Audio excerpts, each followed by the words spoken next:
নিতেছি এরকম কিছু থেকে ও জিদ করলো। জিদ করার পরে আখি, তিশার, সতীন, আখি তো দুইটা, আমি যদি নাম ভেঙে বলি আপনারা বুঝতে পারবেন না।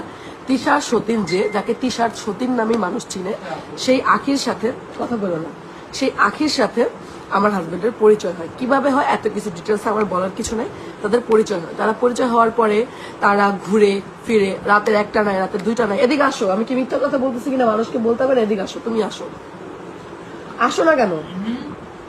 তো তাদের সাথে তাদের পরিচয় হয়, কিভাবে হয় না হয় এগুলো আমি কিছু জানি না। হ্যাঁ, তুমি এখানে আমার পিছে বসো, আমি কি মিথ্যা কথা যদি একটা বলে থাকি তুমি আমাকে সেটা বললো যে হ্যাঁ তুমি মিথ্যা কথা বলছো। তো আমার তার সাথে তাদের পরিচয় হয়। এখানে কিন্তু এমন একদিনও যায় না যে আমার হাজবেন্ডের সাথে আমার কথা হয় নাই। আমার হাজবেন্ডের সাথে আমার রেগুলার কথা হইতো। এদিকে আমার একটা জায়গায় বিয়ের কথাবার্তা চলতেছে, এখনো বিয়েও হয় নাই, কিছুই হয় নাই। এই তুমি চুপ করে বসো। তো আমার কিন্তু বিয়ে হয় নাই, কিছুই হয় নাই। এরপরে কি হলো, তো আমার হাজবেন্ড আমার সাথে জিদ্দের থেকে, চুপ করে বসো না, কি হইলো তারপরে আমার হাজবেন্ড আমার প্রতি একটা জিদ, যেহেতু ও জেলে গেছে আমি কেন বিয়ের জন্য হ্যাঁ বললাম, ওর এরকম একটা জিদের থেকে ও আখির সাথে মিশতেছিল। আখির সাথে এমন না যে ও একদিন মিশছে, আখির সাথে রাতের 2টা না, রাতের 3টা না, রিক্সা নিয়ে ঘুরছে, তারপর ফেরিল্যান্ড এখানে ঘুরছে, সারা বাংলাদেশ ওরা ঘুরছে, আখির সাথে সব জায়গায় ঘুরছে, ঠিক আছে। এই অবস্থায় আমার সাথে ওর সাথে কথা হইতো। একদিন আমার হাজবেন্ড আমাকে হোয়াটসঅ্যাপে মেসেজ দিছে যে তুমি আখিকে ফলো করো। তো আমি বললাম যে না, আমি তো টিকটকে কাউকে ফলো দেই না। তো ও বলতেছে যে হ্যাঁ আমি দেখলাম আখিরকে তুমি ফলো দিছো।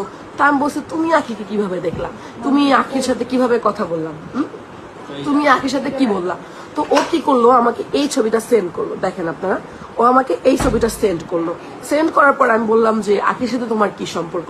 ও আমারে বললো আমরা জাস্ট ফ্রেন্ড হিসেবে ঘোরাঘুরি করি, ঠিক আছে। আমার হাজবেন্ড আমাকে কিছুই বলে নাই, ও শুধু আমাকে বললো যে আমরা জাস্ট ফ্রেন্ড হিসেবে আমরা ঘোরাঘুরি করতেছি, ঠিক আছে, কোনো সমস্যা নেই, তুমি ঘুরো, আমি আমার লাইফে সেটেল হতেছি, তুমি তোমার লাইফে সেটেল হও। আমি ওকে বারবার বলতেছিলাম যে তুমি বিয়ে করো বা তুমি যা ইচ্ছা করো, সমস্যা নেই, তুমি ভালো একটা লাইফ স্টাইল করো, আমি এইটাই চাই, তাছাড়া আমি আর কিছু চাই না।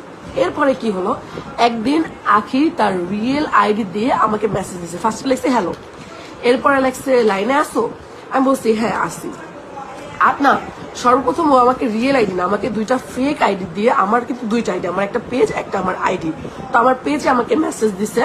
তো ওই টাইমটা আমি বলতেছিলাম কি, একটা ফেক আইডি দিয়ে আমাকে বলতেছে যে আলামিন হ্যান ত্যান আজও অনেক কিছু। তো আমি বলছি কি আপু এটা আমার পেজ, আমার আইডিতে আমার সাথে কথা বলো। তো এই আইডিতে আমাকে ওই মেয়েটা মেসেজ দেয়, রাইসা ইসলাম বা এরকম কিছু। তুই আমাকে মেয়েটা বলে কি আখি আপু তোমার সাথে কথা বলতে চাই, তুমি একটু কথা বলো। আমি বলছি ঠিক আছে, আমার এই আইডিতে মেসেজ দিতে বলো, আমার পেজে মেসেজ দিতে নিষেধ করো। তো আমাকে কি করে, আমার আইডিতে মেসেজ দেয়, মানে ফারজানা ইসলাম, হ্যাঁ এরকম আইডিতে। আমার পেজের নাম তো রিদিমা ইসলাম।